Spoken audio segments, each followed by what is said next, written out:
Hello students, welcome to lesson 26 of the Changing Economic World topic. This is the final lesson of the development gap section of this topic and also the final lesson of our Nigeria case study. In this lesson I will be explaining to you this big question when we tie together all the links. Has development improved quality of life in Nigeria? Write down the date, title and learning objective and have a pen and paper ready to learn.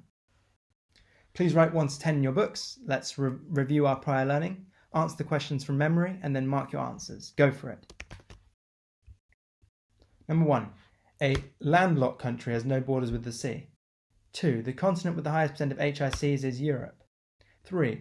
Ice core samples provide a record of past climates by showing the amount of CO2 locked in ice. 4. Climate change mitigation means reducing its severity, for example by reducing greenhouse gas emissions. 5. The Grameen Bank gives microfinance loans to poor rural farmers in Bangladesh. 6. The World Bank's HIPC initiative cancels the debt of heavily indebted poor countries. 7. The largest city in Nigeria is Lagos. 8. The main environmental effect of urban growth and agriculture in Nigeria is deforestation. 9. When TNCs send money back to their home country, this is called economic leakage. And 10. The main 3 ethnic groups in Nigeria are Hausa Fulani, Igbo and Yoruba. Give yourselves a mark out of 10. If you got 8 or above, well done, you understand this topic. Write down any questions that you got wrong and their answers and test yourselves on them repeatedly. To introduce this topic, I'm going to tell you a story about the life of a boy in Nigeria, in Lagos, and I'm going to show how his life has changed as the country has developed. And you will be able to see how quality of life has improved as a result of the Nigerian development. I'm then going to show you some questions that I'd like you to answer using your understanding. So, the story starts. Peter was born in a small town outside Lagos in the year 2000. He had no running water and only a badly equipped primary school. He couldn't study at home after school because the electricity always cut out. At age 8, his parents bought their first motorbike and he started to commute with them to a new primary school in Lagos, while his father went to work for Unilever. On his 10th birthday, Peter's mother bought him presents with her first paycheck from Nigeria Telecoms, where she worked as a phone technician. She had trained for this for 2 years. In 2013, aged 13, Peter moved into a house with running water for the first time. And there was an electric hob, and his father talked about getting a TV. A TV. This story traces the improvement of Peter's life. Try and answer these questions using your understanding. So number 1, how has his quality of life improved? Well, he's probably got a better education. He's probably got better health because of clean water. He's probably happier. He probably has more friends and better lifestyle generally. More entertainment. He's got a TV. What changes helped to improve Peter's life? Well, the first one is his parents got better paid jobs, meaning they could afford more necessities like a better house with electricity and electric appliances like at the hob. They could send him to a better school, and they could transport him more easily around the city. 3. Do you think everyone in Nigeria has experienced these changes? No, they haven't. That's the key idea from this lesson, this topic. Why? Because of inequality. Nigerian government has failed to invest in many areas, many states in Nigeria, which meant the people living there haven't seen these improvements. People in rural areas definitely wouldn't have experienced this same change as fast as Peter did. And for all these reasons, the experience that Peter has had in the last 20 years is not the same story for everyone in Nigeria. So why not? This lesson I'm going to show you the 2 sides of this story. On the one hand, the way that Nigerians' quality of life has improved, and on the other hand, the things that are holding it back. Okay, big question. Write the subtitle, please. These main issues help us to understand the story of Nigeria's quality of life and how it's improved. Let's start with incomes. Peter's parents' incomes improved. How has that changed across the whole of Nigeria? Well, in 1990, Nigeria had a GDP per capita of less than $1,000. By 2010, it had risen to only about $1,100.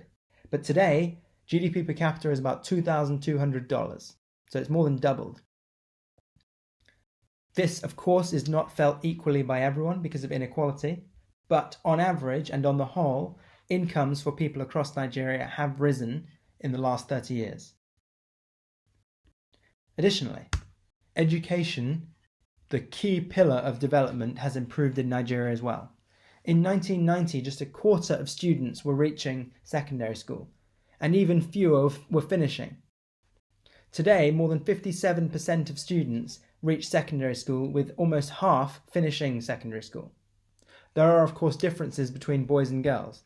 Girls in Nigeria remain less educated because of the cultural attitude towards women.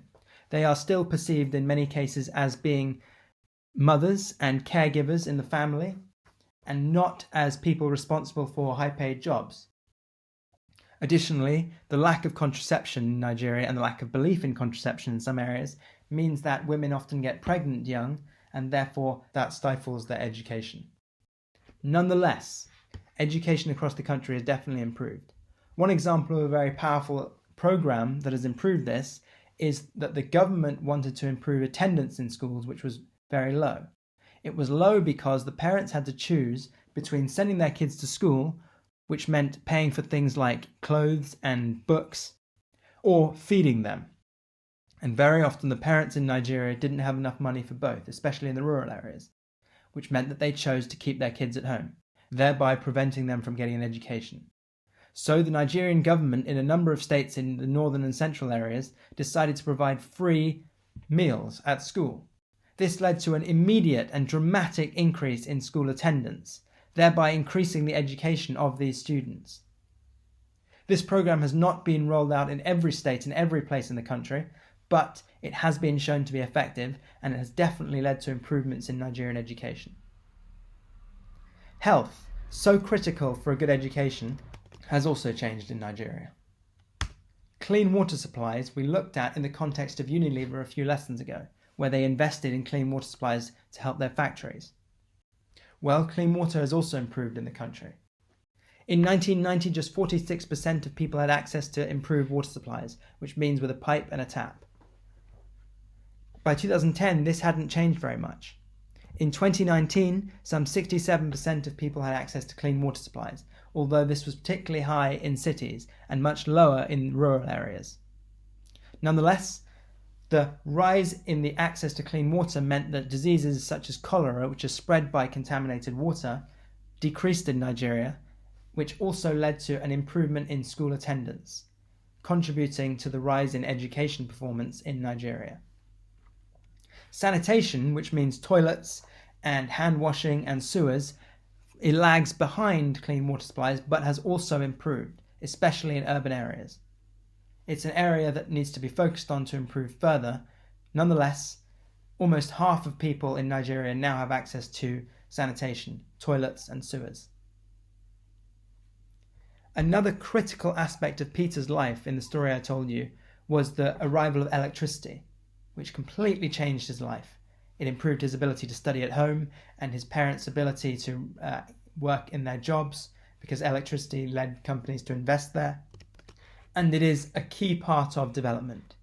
So what's happened? Well, in 1990, just a quarter, 27% of people in Nigeria had access to reliable electricity supplies. Today, it is about 57%. This is a dramatic increase. Although electricity supplies are still often expensive and there are occasional blackouts where electricity stops, this increase represents a significant improvement in quality of life, because it allows people to run their own businesses and to be more productive, thereby increasing their incomes. Again, as with all of these, there is an inequality between the rural and urban areas. In rural areas, still only a third of people have access to reliable electricity, which is why NGOs in Nigeria are focusing especially on installing things like solar panels in people's homes so that they can get faster access to electricity supplies. But in these ways, Nigeria's quality of life has definitely improved. And what of life expectancy? Well, in 1990, life expectancy in Nigeria was very low, typical of an LIC. It was in the mid-50s. Today, life expectancy has improved. It's now almost 70 years on average that people are expected to live. That's a jump of more than 10 years. This has happened because of improved education, healthcare, and income. This increase in life expectancy again has divides. In the south, life expectancy is higher than in the north. However, overall life expectancy has improved, and this is an important indicator of quality of life having improved in the country. So this story of quality of life improving is definitely success. It makes you feel optimistic that Nigeria has developed. However, there are negatives to this story. There are definitely areas where people's lives haven't improved. Let me show you that now. This map, you may recall, I told you about in the first lesson on Nigeria. It shows the percent of people living in poverty, which means less than $1.90 a day, in different states in Nigeria. As you will recall, the southern states and the central state around Abuja, the capital city, are the richest, whereas the northern states are the poorest. Sokoto state is the poorest state in all of Nigeria, but the northeast states are very poor as well. This is partly due to the climate, which means farming is very unproductive. People make low incomes, but also due to conflict in the northeast. So why do we find this great inequality in Nigeria? Well, it's largely down to the government. The government has failed to invest in key areas equally and effectively, particularly education. In the northern states in Nigeria, the government has failed to invest in education and to attract teachers, partly because there's conflict, but also because of corruption. The government's revenues are not spent on education because the cultural attitude towards education is negative. People often don't believe it's important. And also because teachers are not attracted there and they don't want to go and work in the north. They're untrained often, and schools are completely inadequate. So students are not learning in the north, which means they are stuck in a situation of poverty and they are forced to remain in the primary sector as poor farmers. Additionally, healthcare is highly unequal. In the south, people's health is much higher than in the north. Most of the life expectancy gains and fall in infant mortality has happened in the south, much faster than in the north. That's also because the government has invested much more in hospitals and in healthcare in the south than in the north. Most of the rich people in Nigeria live in Lagos and they expect the best hospitals. Another problem that has created this north-south inequality that relates to the government is the lack of economic diversification. Nigeria's continued dependence on oil has meant that the government has not had an incentive to invest in the people because it doesn't get as many taxes. It doesn't receive large tax revenues. Most of its revenues continue to come from oil, which has meant that its investment in these key attributes of development has been inadequate. Additionally, dependence on oil means that there are few jobs in other sectors outside of oil. Still, the service sector may have grown, definitely, but it's not as large as it could be, and this has led to widespread unemployment in Nigeria, especially amongst people who are unskilled and who are young. But even the highly skilled people are often unemployed in Nigeria, finding themselves without jobs that their qualifications will allow them to work for. This is why migration out of Nigeria is a major problem. Many of the most skilled people leave and become doctors in America or the UK because the jobs simply are not available in Nigeria. So unemployment is another significant reason why quality of life hasn't improved. It has meant that people's incomes remain low and they are forced to get jobs that are way below their qualifications in many cases, or forced to work in the informal economy, which keeps them in poverty. Finally, and perhaps the most important point, is conflict. This is the symbol of Boko Haram. Boko Haram is a phrase which means no Western education. Western education means European and North American education, the education that we receive in England. They don't believe that that is the correct way to educate children because they believe that the Western education is the enemy and is opposed to the views of the Quran. As a result of the rise of Boko Haram, conflict has spread across the northeastern states, and this has stifled development and investment in healthcare and education. It has also meant that many people have died young, that there have been constant risks of famines, no food, and that people's health has decreased because of a loss of sanitation, a loss of adequate housing, and clean water supplies and electricity. So conflict and corruption remain significant problems in the northern states, which contribute to this north-south inequality. Please make sure you watch these videos before the end of the lesson so that you understand this fully. Okay, let's assess your learning from this lesson. Please write 1 to 18, read the paragraphs, put the words in the gaps, and then mark your answers. Go for it. Number 1. Economic development means an increase in the incomes of people in a country. Nigeria's GDP has mostly grown due to oil revenues. As a result, the country's economy is dependent on the price of oil. Additionally, low tax revenues has meant the government has not always invested in development. However, in some ways, economic development has improved quality of life in Nigeria. For example, access to clean water has increased from about 46% in 1990 to about 67% in 2017. Access to electricity has risen from 27% to about 55% in 2017. It is higher in urban areas. More children go to school as a percent, rising from 25% in 1990 to about 52% now. Offering free meals at school has increased attendance, but this has not been done everywhere. GDP per capita has risen from about $1,000 in 2010 to about $2,200 today. However, due to high rates of unemployment at about 23% today, a high proportion of the population have not benefited from this development. Nigeria has the highest rate of poverty in the world. Because many parents have low incomes, they often cannot afford to send their children to school and feed them well. So, malnutrition is a major problem, especially in the north. Inequality has been rising in Nigeria. The south is generally much wealthier than the north. The threat of Boko Haram has led to many deaths, lower school attendance, and increased poverty in the northeast. For the government to more successfully improve quality of life, it must use oil revenues to invest in the people and diversify the economy, thereby creating new businesses and better jobs. Give yourselves a mark out of 18. If you didn't understand part of this, watch the explanations again and attempt this again. Time to really embed your learning. I'm going to show you some questions. Please answer them using your knowledge from today, and then mark your answers. Go. So the first question, you have to describe the rate of unemployment shown in this graph. Across the bottom you have the dates, and at the top you have the percent of unemployment. Make sure that you describe the pattern, and you give numbers and dates. For the second question, you have to make sure that you use all the keywords and structure it like this. Okay, let's look at some answers. Number 1. You should have said that there was a gradual increase between January 2016 and April 2017, and then more rapid after that. And the second mark for the percents and the years. To what extent has Nigeria's development improved quality of life?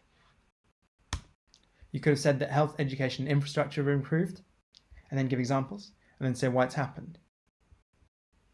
Also, you could have said that Nigeria still faces significant problems. This would be paragraph 1, this would be paragraph 2. You then give examples, and then explain why that's happened. Failure to invest, rising inequality, conflict in the north, dependence on oil. All of these are important reasons to explain. And then finally give a conclusion. Overall, say how far the quality of life has improved. The key idea that it's been unequal improvements in quality of life. And it's mostly happened in urban areas in the south, and much less in rural areas in the north. Give yourselves a mark out of 8, and as ever, correct anything in green that you've missed or add any mistakes. From this lesson, from memory, write 2 questions, answer those questions, and then test yourselves in a week. Thank you so much for completing this course on the development gap. In the next topic, we will be looking at a comparison of development in an HIC. We'll be coming home to the UK, and I will show you how the UK's development has changed in the last 200 years, and then you'll be able to contrast this with an NEE or an LIC. Join me then. Well done.